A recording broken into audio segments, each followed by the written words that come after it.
আসে, এমন কিতাব লিখে রাখছে যে কিতাব পড়ে পড়ে মানুষ হেদায়েতের দিকে আসে। আল্লাহর হাবিব বলেন ওই কিতাবটা তোমার জন্য সাদাকায়ে জারিয়া। আমার বন্ধুরা, আমার আমি মরে গেলাম, আমার দ্বারা নামাজ পড়া সম্ভব হবে না, রোজা রাখা সম্ভব হবে না, কথা ঠিক কিনা জুড়ে বলেন? দান সৎকা করা সম্ভব হবে না, কারো উপকার করা সম্ভব হবে না, অপকার করাও সম্ভব হবে না।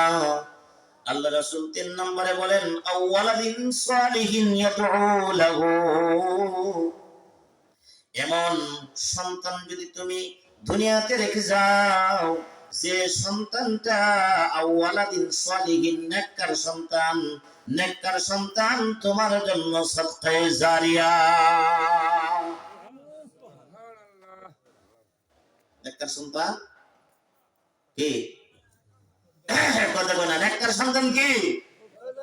জোরে কোন সাদকায়ে জারিয়া। অভিশাপ মনে করেন আপনার দুইটা ছেলে, কটা ছেলে?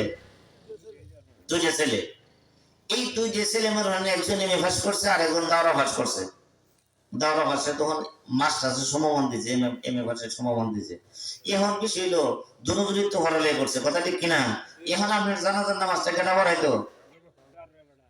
হ্যাঁ, কারণ এই বেড়া যে পড়ছে 1 থেকে এম এলাকাত পড়াইছেন, এই বেড়ার বই কিন্তু আলিফ পাতা নাই আছে। ভাইসা কথা বুঝতেছে না? এই মুরব্বী ঘুমাইতেছে। ওই যে মাদ্রাসা পড়াইছেন যে এই বেটা আপনার সামনে দাঁড়ানি লাগবো, দাঁড়ায় আমরা জানাজার নামাজ দিব, কথা ঠিক কিনা? ওই সন্তানটাই আপনার জন্য সাদকায়ে জারিয়া। সুবহানাল্লাহ বলে দেব না?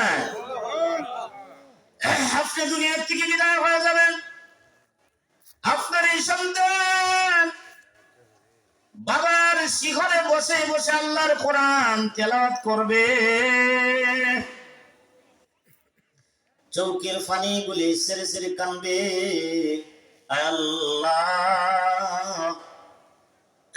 আমার বাবা রোগ বিছানায় শুয়ে আছে, সাকরাত শুরু হয়ে গেছে, আমার করণীয় হিসেবে আল্লাহ তোমার পবিত্র কোরআনে কারীম আমি আমার বাবার শিখরে বসে বসে পড়তেছি।